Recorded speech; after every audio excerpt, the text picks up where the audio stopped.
हाँ जी दोस्तों, कैसे हैं आप सब। एक बार फिर से हाजिर हूँ एक और नए रिएक्शन वीडियो के साथ। मैं हूँ आपका दोस्त ईशर। तो दोस्तों आज का वीडियो लेकर आया हूँ इंडी वर्ल्ड एंटरटेनमेंट का, और टाइटल है दोस्तों आज के वीडियो का, तुर्की media supporting Pakistan against India in the biggest blunder of Turkish government. तो जी हाँ दोस्तों, अब तुर्की के लोगों को ये बात समझ में आ गई है अच्छे से कि भाई उनकी गवर्नमेंट ने जो चीजें की हैं पाकिस्तान का साथ देकर, वो बहुत गलत किया है, और जो इस समय कर रही है वो भी बहुत गलत है। क्योंकि दोस्तों बहुत लोग कह रहे हैं कि भाई तुर्की में टूरिस्ट नहीं जाएंगे तो तुर्की को कोई खास फर्क नहीं पड़ेगा। अरे तो क्या करना है यार, हमें पड़े ना पड़े, उनकी इकोनॉमी मजबूत रहे या ना मजबूत रहे, हमें कोई मतलब नहीं है। हमें अपने हिसाब से काम करना है। हमें नहीं जाना है तुर्की तो नहीं जाना है, हमें सपोर्ट नहीं करना है किसी भी हाल में, चाहे लोग जो कहें, हमें उससे मतलब नहीं है। तो चलिए दोस्तों वीडियो देखते हैं कि क्या है इस वीडियो में। तो टर्की में बहुत सारे टर्किश कुछ मीडिया, कुछ सेन लोग जिनके दिमाग में रेडिकल इस्लाम नहीं भर चुका है। आपको याद होगा टर्की में ही कुछ दिन पहले पाकिस्तान आउट का जो है नारा लग रहा था। ऑब्वियसली टर्की के एक major population, they don't want to deal with Pakistan. In fact they don't want to have any kind of relationship with Pakistan. कोई भी सेन आदमी जिनके दिमाग घुटने में नहीं है वो पाकिस्तान को तो सपोर्ट नहीं करेंगे। तो आज का वीडियो उसी का एक नज़ारा था। तो मीडिया रिपोर्ट जो है, एक लड़की जो है टर्किश लड़की कर रही थी, और डेफिनेटली वो बोल रही थी कि जिस तरीके से टर्की ने पाकिस्तान को सपोर्ट किया, जबकि इंडिया ने टर्की को बहुत सारे चीज़ों में हेल्प किया था। जब अर्थक्वेक हुआ था, ऑपरेशन दोस्त वगैरह, ऐसे बहुत सारे हेल्प किए थे। इस वीडियो में भी वो मेंशन किया है उन्होंने कि एक तरफ से तो हम इंडिया से इतना हेल्प लेते हैं और दूसरी तरफ हम इंडिया के ही खिलाफ एक्शन ले रहे हैं जिससे इंडिया को हार्म हो रहा है। But at the same time मैं मीडिया रिपोर्ट देख के खुश हो रहा था कि टर्की में अभी भी कुछ सेन लोग मौजूद है जो कि रैशनल थिंकिंग कर सकते हैं, जो कि ऑब्वियसली पाकिस्तान को सपोर्ट नहीं करना चाहते हैं। लेकिन कमेंट सेक्शन में अगेन टर्किश लोगों ने अपनी औकात याद दिला दी कि वो लोग पाकिस्तान के ही लायक है। और इनफैक्ट जब देश का जो एक लोअर स्ट्राटा ऑफ पॉपुलेशन है, जिनके पास ना तो पैसे है, ना एजुकेशन है, ना कुछ भी है, ये कभी कभी जो है देश का एक सरदर्द बन जाता है। टर्की के केस में भी वही है। ऑब्वियसली जो जाहिल लोग हैं, जो कि अनपढ़ गवार लोग हैं, वही पाकिस्तान जैसे देश को सपोर्ट करते हैं। तो खैर मीडिया रिपोर्ट तो देखते हैं। मीडिया रिपोर्ट से यही पता चलेगा कि टर्की में अभी भी कुछ सेन माइंड्स मौजूद है जो कि रैशनल थिंकिंग कर सकते हैं, जो खुद अपने पीछे में जो है बम्बू लेना नहीं चाहते हैं और उसके लिए क्या करना है उनको पता है। लेकिन at the same time comment section में आपको दिखेगा कि मेजर एक पॉपुलेशन है टर्की का जो कि ज़्यादा ओवर स्मार्ट है या फिर बिल्कुल ही अनपढ़ जाहिल गवार है, इसलिए पाकिस्तान जैसे देश को सपोर्ट कर रहा है, पाकिस्तान, अजरबैजान वगैरह। तो चलिए वीडियो देखते हैं। Herkese merhabalar.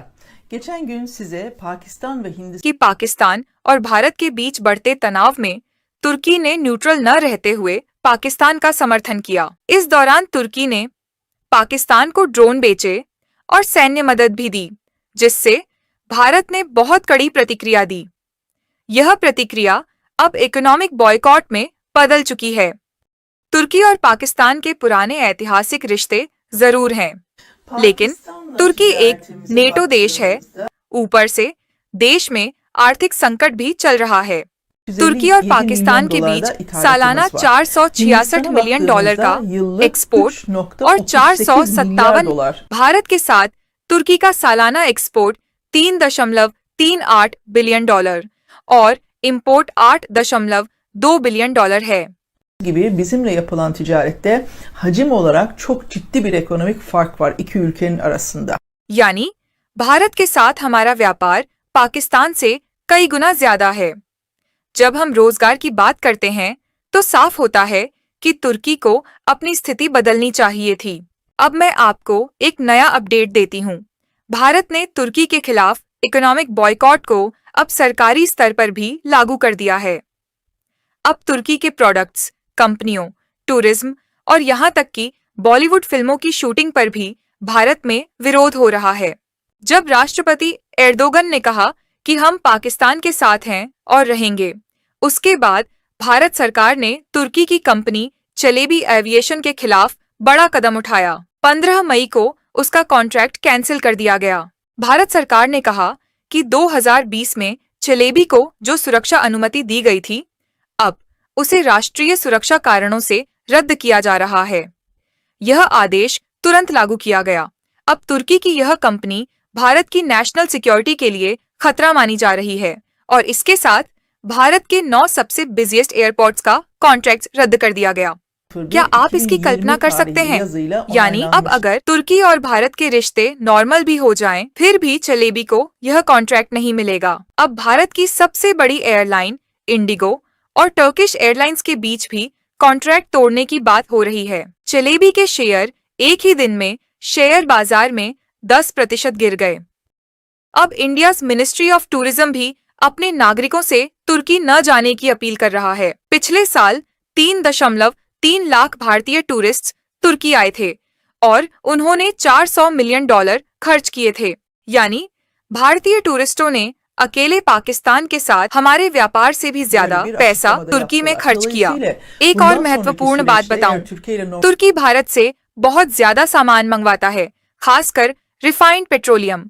हम भारत से लगभग $1 बिलियन का रिफाइंड पेट्रोल लाते हैं, जो ईंधन, बिजली, हीटिंग और केमिकल उत्पादन में काम आता है। भले ही रूस हमारा मेन सप्लायर है, लेकिन भारत भी इम्पोर्टेंट है। टेक्सटाइल इंडस्ट्री पर भी असर पड़ेगा, क्योंकि हम भारत से कपास और रेडीमेड फैब्रिक दोनों मंगवाते हैं। अगर ये सप्लाई रुक गई तो हमारे कपड़ों के दाम बढ़ेंगे और यूरोप से मुकाबला करना बहुत मुश्किल हो जाएगा। सरकार की आइडियोलॉजिकल फॉरेन पॉलिसी तुर्की की अर्थव्यवस्था को बड़ा नुकसान पहुंचा रही है। तो यह बहुत महत्वपूर्ण सिचुएशन है। barındırabileceği sektörlerden başını çekiyor. मुझे सुनने के लिए आपका धन्यवाद। अगर आपको ये वीडियो अच्छी लगी हो तो लाइक और सब्सक्राइब जरूर करें। अगले वीडियो में फिर मिलेंगे। Sizlere teşekkürler. कमेंट्स में अहमद कोमन लिखा है कि ये बहुत छोटी सोच है, जैसे कि हमने पाकिस्तान के लिए जंग लड़ी हो। अगर सब कुछ तुम्हारे ऊपर होता तो हमें हमेशा ताकतवर के साथ होना चाहिए था और एक ऐसा देश बन जाते जिसके कोई मूल्य ना हो। हमारे सारे दुश्मन Israel, Greece, southern Cyprus, Bharat हमारे खिलाफ अलायंसेस बना रहे हैं। हम तो ईरान के साथ मिलकर इजराइल के खिलाफ भी अलायंसेस नहीं बना सकते। और पाकिस्तान ने हमें आजादी की लड़ाई और साइप्रस ऑन ऑपरेशन में मदद की थी। अगर सब कुछ तुम्हारे ऊपर होता तो तुम अजरबैजान का भी समर्थन न करते, ये सोचकर कि कोई नाराज ना हो जाए। उसके बाद जारगाना टीवी ने लिखा है कि ये जांच बिल्कुल निष्पक्ष नहीं है। अगर भारत ग्रीस और इजराइल के साथ मिलकर सैन्य सहयोग कर सकता है तो हम पाकिस्तान के साथ क्यों नहीं कर सकते? अगर हमने सहयोग किया है तो उसे जाहिर करने की जरूरत नहीं थी, इसे टाला जा सकता था। वैसे भी मौजूदा सरकार से इतनी समझदारी की उम्मीद करना मुश्किल है। व्यापार और राजनीति दो अलग अलग बातें हैं। आप एक तरफ लड़ भी सकते हैं और दूसरी तरफ व्यापार भी कर सकते हैं, या व्यापार बंद कर सकते हैं और बेबुनियाद वजहों से जंग भी छेड़ सकते हैं। भारत के इन फैसलों के पीछे जरूर कुछ और कारण होंगे। काश आप इन्हें जांच पाते। उसके रिप्लाई मैंने लिखा है कि अलायंसेस देशों के साथ किए जाते हैं, आतंकवादियों के साथ नहीं। पाकिस्तान जो आतंकियों को पालता है, तुम उसी से गठबंधन करना चाहते हो। भारत के हर फैसले के पीछे रणनीति और लॉजिक होता है, फिर चाहे वो सीपेक हो, बलूचिस्तान हो या कश्मीर। तुर्की का बिना वजह इन मुद्दों में टांग अड़ाना ही रिश्ते खराब होने की असली वजह है। पहले पूरी जानकारी लो, फिर राय दो। उसके बाद जेंटलमैन ने लिखा है, बिल्कुल सही, भारत कोई फूल तो नहीं बरसाने वाला था। पाकिस्तान ने जो हमारी मदद की है उसे हम कभी नहीं भूल सकते। हम हर हाल में पाकिस्तान के साथ हैं। उसके जवाब में मैंने लिखा है कि पाकिस्तान में हमने रात में सूरज निकला योजना चलाया था। आपको भी योजना का लाभ चाहिए तो बता देना। मदद तो भारत ने भी की थी जब आपकी फट चुकी थी। जमीन भाई साहब, भारत ने ऑपरेशन दोस्त चलाया था, इतनी जल्दी भूल गए? इतिहास पढ़ना है तो चुन चुन कर मत पढ़ो। उसके बाद प्लान्स 2754 ने लिखा है कि मैं आइडियोलॉजिकली अता तुर्क के विचारों के बहुत करीब हूं और मुझे लगता है कि भारत पाकिस्तान विवाद में हमारी मौजूदा स्थिति सही है। ये भावनाओं से परे, पार्टी राजनीति से ऊपर, ये एक राष्ट्रीय नीति होनी चाहिए। अगर आपकी सोच के हिसाब से देखें तो अगर रूस और अजरबैजान में टकराव हो तो हमें उनके बीच भी संतुलन बनाकर रखना चाहिए। लेकिन जरा रूस और अजरबैजान की आर्थिक ताकत देखिए, फिर तुलना कीजिए। पाकिस्तान की अर्थव्यवस्था भारत जितनी मजबूत नहीं है, फिर भी जैसे हम अजरबैजान का साथ देते हैं वैसे ही अब हमें पाकिस्तान का समर्थन करना चाहिए। अगर उस क्षेत्र में रेफरेंडम हो तो जाहिर है कि लोग पाकिस्तान को चुनेंगे। वहां की जनसंख्या की बनावट देखिए, पाकिस्तान कोई कब्जा करने वाला देश नहीं है। उसके बाद ERG गौली ने लिखा है कि जब तक मोदी हैं भारत से हमारे रिश्तों में समस्या बनी रहेगी। उसके रिप्लाई में मैंने लिखा है, और जब तक टर्की में एर्डोगन है तब तक लोगों का ब्रेन वॉश और रेडिकलाइजेशन होता रहेगा। पर यह बताओ कि जब भारत ने भूकंप में ऑपरेशन दोस्त चलाया तब क्या मोदी नहीं था? उसके बाद ATF-CS ने लिखा है कि भारत से व्यापार हो या ना हो मुझे फर्क नहीं पड़ता, मेरे लिए सिर्फ पाकिस्तान मायने रखता है, बाकी सब बातें बेकार हैं। उसके बाद यूमिट डेमिर्स ने लिखा है कि क्या हमारे पड़ोसी कम थे जो अब हम सरहद पार भी दुश्मन बना रहे हैं।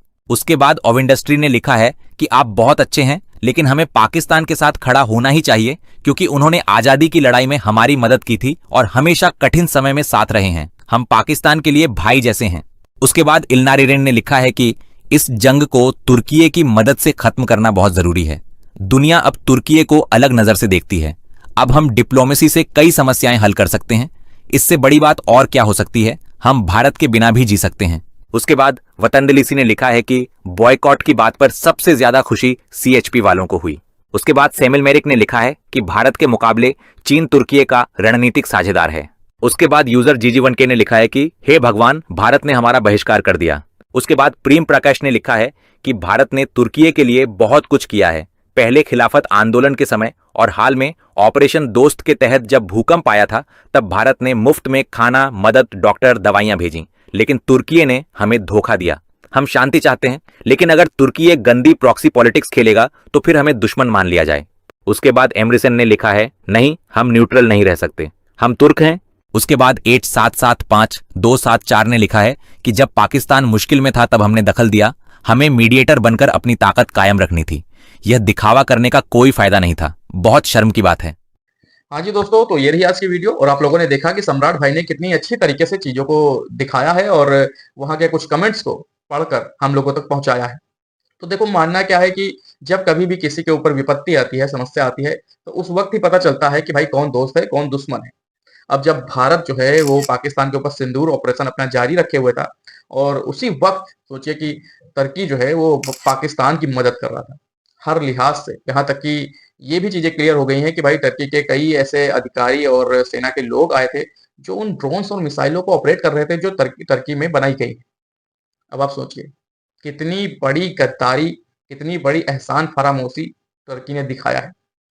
शायद अभी महीने या साल हुए होंगे जब तुर्की में भूकंप आया था, तब भारत ने ऑपरेशन दोस्त चलाया था तुर्की के अंदर, और कितनी सुविधाएं, कितनी चाहे मेडिकल हो चाहे खाने का हो और भी कई तरीके की सुविधाएं जो है वो भारत ने पहुंचाई थी इमीडिएटली, सबसे पहले दुनिया में इतने सारे देश हैं और 56-57 मुसलमान देश हैं, कोई आगे नहीं आया था कि भाई तुर्की एक मुस्लिम कंट्री है ना, 57 देशों के भाईजान है।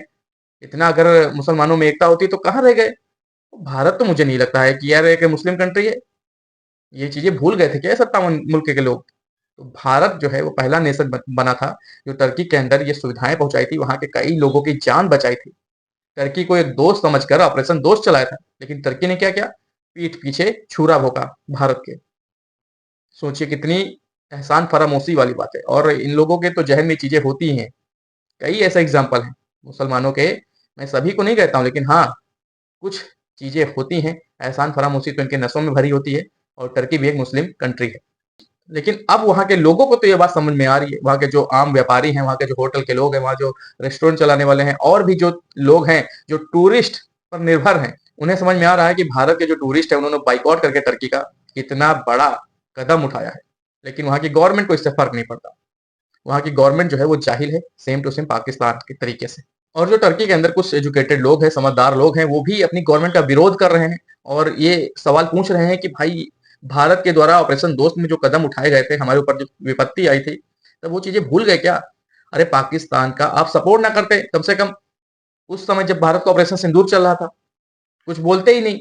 लेकिन बोलने की तो बात छोड़िए, वहां इनके इक्विपमेंट जो थे, हथियार जो थे, वो पाकिस्तान के अंदर पहुंच रहे थे और उन हथियारों को ऑपरेट करने के लिए तुर्की के डिफेंस के लोग आए थे। सोचिए एक दोस्त जिसे भारत ने बोला, वो अपने दूसरे दोस्त के ऊपर एक दुश्मन के साथ मिल करके हमला कर रहा है।